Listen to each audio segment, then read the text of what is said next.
Yanıdan bir bet açtım. Yol başlangıç qavat endi. Yol başlangıcı qavat deganimiz odatdagi bir obyektga yol boshlab berdi, bir elementga. Buningga oldingi shart cho'qim element bo'lish kerak. Flashning sızması bo'lmaydi. Unda bo'lsa men bir dona sharikni oldim. Ctrl C, Ctrl V. Mana sal kichikletdim, ha.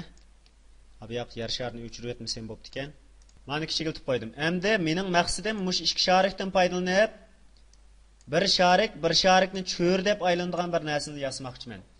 Ya'ni ma kichik sharik mashni piqrab aylansin, cho'r deb aylansin demoqchiman. Ham buning uchun men ataytim shundoq nuqtalarni sızishim kerakmi? Bu toz qamlashimga qarshi bo'lib qoladi, shundaqmi? Unda bo'lsa men mani elib parchalab elib yana bir ayrim qavat qo'yman. Asl o'rniga chaplab berdim. Ekilib bu ikkilisini 25-katkich o'g'arliqda davomlashilgan, tang davomlashilgan qilaman. Ham ma'nosini harakatlantirgan qilaman. Eng avval ma tanlab, har bir obyektni tanlab F8 knopkasi bilan nimaga aylantiryaptim buni? Elementga. Ma'lum albatta elementga aylantirishim kerakda. Abi aylantirmabdiq.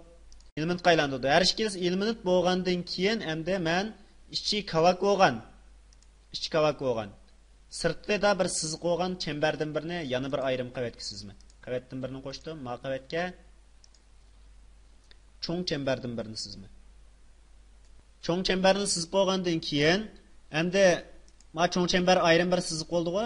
Ayrim siziq bo'lgandan yoqi mousening o'ng knopkasini chekib yo'l boshlag'ich qavat qilyapman. Yo'l boshlag'ich qavat qilishdan burun ma arliqni maningki o'zaro tutishilgan arliqni azroq uzib qo'yay. Boshlanish va oxirlash nuqtasi bo'lsin uchun. Menga kelib qo'ydim-ku. Eklab aning yoqi mani yo'l boshlag'ich qavat qilib qo'yman. Yo'l boshlag'ich qavat bo'ldi. Yo'l boshlag'ich qavatning amma bir bolqiga o'zgariblan boshqa narsa alaydi unum bo'lmadi-ku. Amma birinchi katikni mao ustinki nuqtaga, ikkinchi katikni eng oxirlashgich katikni maninki oxirlash nuqtasiga kelib qo'ydim. Kelib qo'yganning yoqi buningga harakat unum beraman. Harakat unum berdim. Bergandan keyin mani hozir menda harakatlantirsam mush ikkisining orasida harakatlanib tugayotdi, shundaqmi? Endi men mani ekilib yo'l boshlag'ich qavatning ichiga kirib o'tdim. Ondan keyin mani harakatlantirib qo'yay. Kichikletdim. Endi mavo o'qish beshini mundaq cho'rsam harakatlanyotamda Ctrl Enter. Birisini aylanayotdi-ku bu.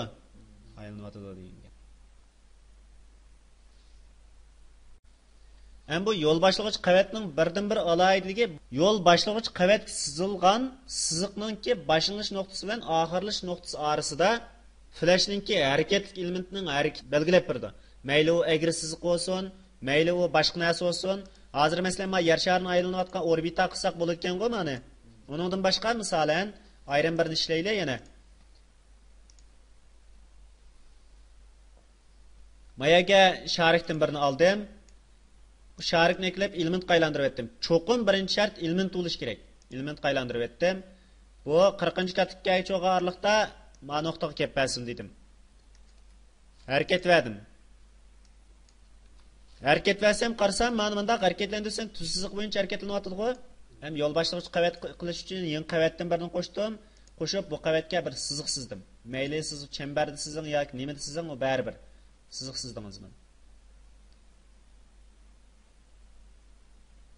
Ishtaq eklab mashaga kelib qo'ydim.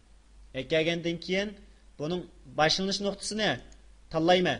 Tanlab mening markaz nuqtasiga diqqat qiling. Markaz nuqta cho'qim siziqning ustida bo'lishi kerak. Agar siziqning ustidan eg'ib ketsa bo'lmaydi. Oxirlash nuqtasiga keldik.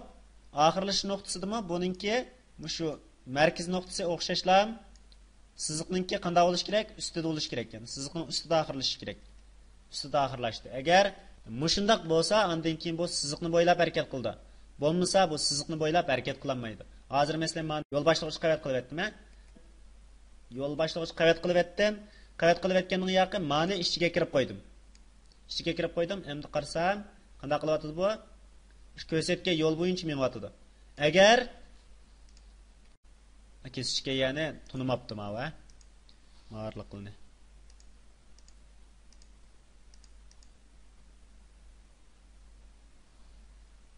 Navbatki siziqning ustiga markaz nuqta kelsalar, siziq bo'yicha harakatlandi. Agar markaziy nuqta xohlagan bir halqiliq katıqda markaziy nuqtadan birisi yig'ib ketdi, u mumkin emas. Hozir markaziy nuqtada yig'ib ketdi-ku, siziq bo'yicha harakat qilmaydi u. O'xshashlar hech qanday farqi yo'q, faqat markaziy nuqtadan yig'ib ketdi. Unda bo'lgankin u harakati qanday bo'lar ekan? Siziq bo'yicha, ya'ni yo'l boshlag'ich qavatga bo'ysunmaydi. Shuning uchun boshlanish va oxirlashdagi elementningki markaziy nuqtasi cho'qim siziq ustida bo'lishi kerak. M control interni bo'lsanglar, shu siziq bo'yicha harakat qilib